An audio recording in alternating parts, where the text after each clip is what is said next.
Yo, selamat datang di channel baru. Belum kita mulai, langkah baiknya Anda mendukung saya dengan cara subscribe channel ini agar saya lebih bersemangat dan tak putus asa dalam membuat konten. Pada kesempatan kali ini, saya akan melanjutkan alur cerita light novel Tenjin Setara Ken Desita volume 9 part 4. Tanpa berlama-lama, langsung saja kita mulai.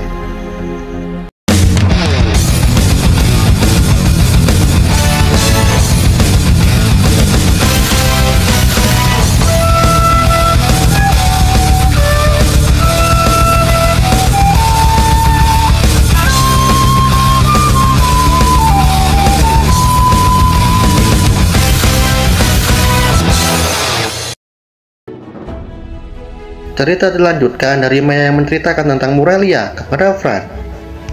Mendengar semua cerita Maya, Murelia merespon, semua apa yang Maya ceritakan tidak persis dengan yang dia ingat. Tapi baginya, cerita seperti itu tidak masalah dan yang lebih penting, apakah kucing merah? Mendengar kucing merah dan melihat tatapan matanya yang dingin, Maya langsung mengambil posisi bertahan dan berpikir, tidak mungkin Murelia menanyakan tentang kucing merah tanpa alasan.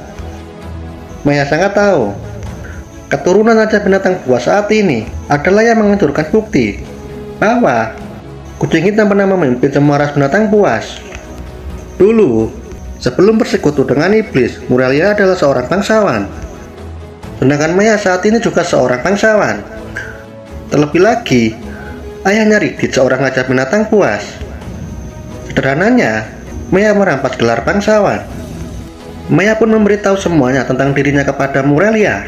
Murelia tidak dapat menerima semua apa yang dilakukan kucing merah walaupun sudah memerintah semua ras binatang buas selama berabad-abad. Saat situasi semakin tegang, Fran memecah kesunyian dan menanyakan alasan kenapa Murelia melakukan semua ini. Jawabannya sederhana, semua dilakukan hanya untuk menghancurkan perampas kekuasaan dan membawa kemuliaan kepada kucing hitam lagi. Namun setelah itu, ekspresi Murelia berubah menjadi dingin lalu memberitahu bahwa sebenarnya dia melakukan semua ini hanya untuk balas dendam kepada pengkhianat yang membencinya. Karena hal itulah, Murelia terang-terangan menyatakan akan menghancurkan bangsa ini dan seisinya. Maya menyela, jika kau menghancurkan semuanya, kerabatmu kucing hitam ada di sini. Apa kau akan menghancurkan mereka? Menatap Maya dengan jijik, Murelia menegaskan bahwa kucing hitam seperti mereka adalah belatung yang bertahan hidup dari belas kasihan orang lain. Yang mencoreng nama kucing hitam mereka bukanlah kerabatku. Dengan membunuh mereka akan menjadi rahmat. Mendengar itu sontak semua orang memasang wajah bodoh dan bergumam, dia gila. Kemudian Murelia mengalihkan pandangannya dan menatap Fran dan berencana akan menjadikan pelayannya atau budak karena pengecualian. Fran tidak sama dengan kucing hitam lainnya karena perkembangannya di luar dugaan. Meski demikian, Fran tidak bisa menerima semua itu dan mengatakan giginya, aku lebih baik mati. Ekspresi Murelia berubah dan berkata, apakah sudah gila? Berani menolakku? Bersujudlah di hadapanku. Dan pada saat itu juga, entah kekuatan macam apa, dan dengan tiba-tiba wajah dan lutut Fran mengeluarkan darah yang memaksanya untuk berlutut. Tapi entah bagaimana, Fran sanggup menjawab suara itu dengan gemetar dan bersumpah tidak akan mengikuti perintah orang lain seperti Murelia.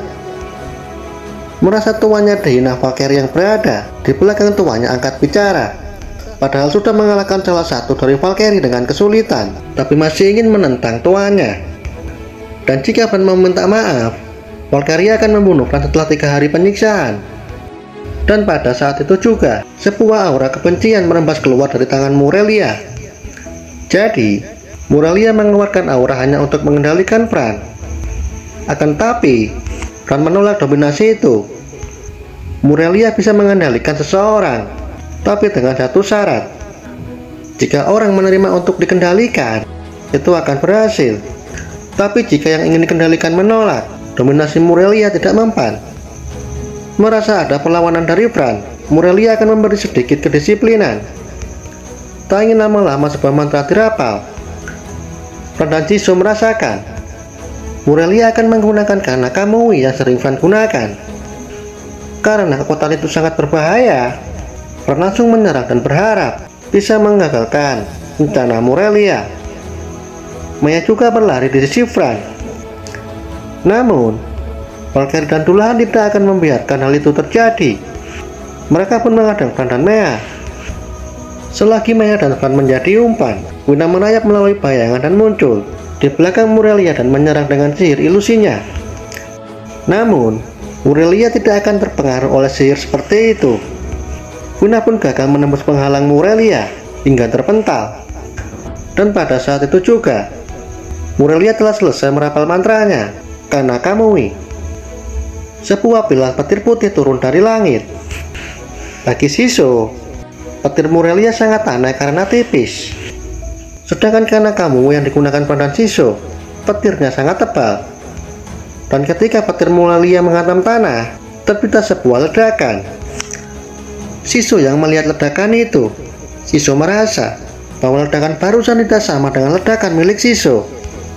Dan kerusakan dari Kana Kamui milik Murelia lebih mengerikan dari milik Shisho. Shisho bertanya-tanya, petir lebih tipis, tapi kerusakannya sangat mengerikan. Ini mustahil. Apa dia bisa memanipulasi Kana Kamui? Walaupun terlihat itu mustahil, tapi nyatanya Murelia sanggup mengontrol Kana Kamui dan menargetkan pada satu titik yang dia inginkan. Murelia berkata, "Lihatlah kekuatanku. Mati di sini atau menjadi budak." Murelia tertawa. Namun, perubahan ekspresi Murelia sangat cepat. Dan pada saat itulah mereka semua merasakan niat membunuh yang ditunjukkan kepada Maya dan Kuina. Fran merasa Murelia benar-benar sangat mengerikan. Tapi jawaban Fran tetap sama, lebih baik mati daripada menjadi budak. Mendengar penolakan dalam sekejap, surat mata Murelia terlihat haus darah dan berkata, "Matilah."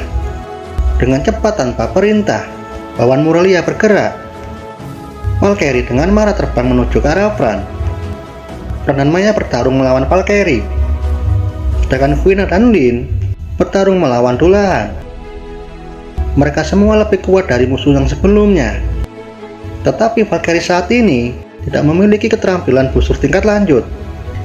Shisho berbisik kepada Fran, "Kita tidak bisa mengalahkan Murelia, tapi masih ada kesempatan untuk melarikan diri."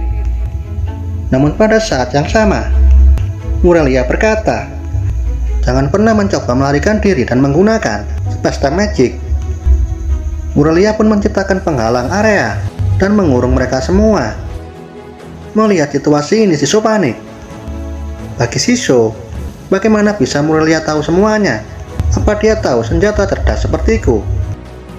Namun bagi Shisho, mungkin itu hanya kertakan agar Fran dan yang lainnya tidak menggunakan item teleportasi. Di pertempuran, Fran dan Maya mendesak Valkyrie, memblokir serangan demi serangan lalu mendaratkan pukulan. Api putih dan api emas Maya bekerja dengan baik dan membakar Valkyrie hingga meleleh. Namun, regenerasi Valkyrie sangat cepat.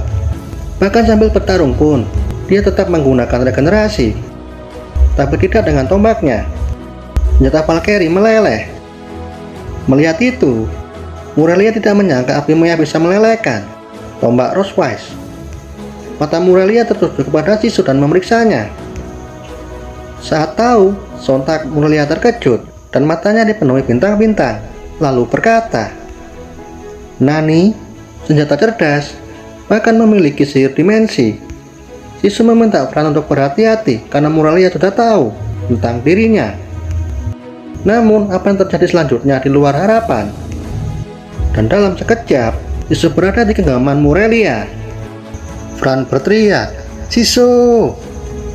Shisho meminta Fran untuk waspada. Selain itu bagi Shisho, ini adalah kesempatan karena Murelia membawanya dalam jarak serang.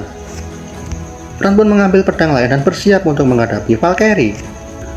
Shisho mulai memikirkan cara memberi serangan kejutan kepada Murelia. Tapi, serangan apa itu? Telekinetik catapult itu tidak mungkin. Murelia kebal terhadap petir. Ada pedang yang bisa berbicara, bahkan memiliki jiwa, dan anak itu pasti akan senang dengan pedang ini. Namun, Sisu sudah dikutuk oleh Dewi Kekacauan. Siapapun yang tidak layak menggunakan Sisu akan dihukum oleh para dewa. Mungkin Murelia mampu menahan serangan sihir. Lalu bagaimana dengan serangan ilahi? Dia tidak akan bisa menahannya. Singkat cerita, Sisu memberitahu tentang dirinya dan juga pernah bertemu dengan Dewi Kekacauan. Mereka berdua pun mulai saling tanya jawab hingga menyebut nama Pak Tua Iblis Linford. Jadi, Linford adalah dalang dibalik Murelia menjadi budak dewa jahat. Murelia menceritakan tentang Linford 500 tahun yang lalu. Dulu, Linford datang ke negara binatang buas mencari pecahan segel dewa jahat. Dia mengelilingi negara binatang buas hingga kerajaan Basari. Pada akhirnya, dia menemukan dungeon yang baru lahir. Dan di dalamnya, Linford menemukan segel dewa jahat. Namun, Linford tidak bisa menghancurkan segel yang dibuat oleh para dewa. Dan pada akhirnya, Linford menemukan ide dengan menawarkan jiwa manusia kepada dewa jahat agar segelnya melemah. Kemudian, menghancurkannya dan mengambil kekuatannya. Dan perang saat ini antara binatang buas dan manusia dari kerajaan Basari itu bertujuan mengumpulkan jiwa-jiwa itu. Dan itu saja. Kembali ke cerita awal, Sisu tidak menyangka orang sekuat Murelia dapat dikendalikan. Bahkan tidak bisa melawan tuannya Linford yang sudah bunuh di kota Bulbala. Murelia tidak peduli walaupun harus menjadi budak, asalkan bisa menyiapkan seluruh ras binatang buas yang mengkhianatinya. Sudah memberi banyak informasi, tentu saja Murelia tidak akan melepas Sisu begitu saja. Dan pada saat yang sama, tangan Murelia mengeluarkan mana hitam dan berubah menjadi tentakel lalu melilit Sisu. Sudah berbagai cara digunakan, seperti telekinesis dan sihir api paling keras. Sisu tidak bisa melepaskan diri. Murelia berkata, "Bagaimana rasanya, sakit kan? Patuhi perintahku dan aku akan melepasmu dari penderitaan. Dan sekarang patuhlah." Namun, hal mengejutkan terjadi. Sisu sama sekali tidak merasakan rasa sakit atau menerima kerusakan. Bahkan, menolak perintah atas dominasi Murelia dengan mudah. Kemudian, Murelia melepas Sisu karena merasa yakin sudah berhasil mengendalikannya. Murelia tidak sabar melihat Sisu menusuk peran pemiliknya. Murelia berteriak, "Pergilah dan bunuh gadis kucing hitam itu." Sisu merasa sama sekali tidak dikendalikan, menyerang Murelia atau kembali ke sisi Fran. Akhirnya, Sisu memutuskan akan menggunakan speed thinking dan multimin. Namun, Sisu ragu akan berhasil membunuh Murelia. Sisu terus mencari data skillnya yang benar-benar bisa merusak. Dan pada akhirnya, Sisu menemukan skill anti-iblis. Namun skill ini masih lemah, karena itu Sisu mengorbankan beberapa poin untuk menaikkan level skill anti-iblis. Dan setelah dinaikkan ke level 5, Sisu mendapat skill baru, Fin Cruiser Revelation. Sedangkan Fran mendapat gelar Fin Annihilator. Jadi, Fin Cruiser memiliki efek menghancurkan dan menyegel budak dewa jahat. Dan pada saat itu juga, Murelia merasakan sensasi aneh dan bertanya-tanya, apa itu berasal dari pedang? Berkat skill baru ini, Murelia tidak dapat melihat statistik Sisu lagi. Semua yang berhubungan dengan iblis telah diblokir. Di saat Murelia mendekat, Sisu meminta Fran dan yang lainnya untuk bersiap melarikan diri, karena Sisu akan menyerang Murelia. Saat Sisu mengaktifkan Fin Cruiser. Dan kita lanjut di video selanjutnya. Terima kasih sudah menonton.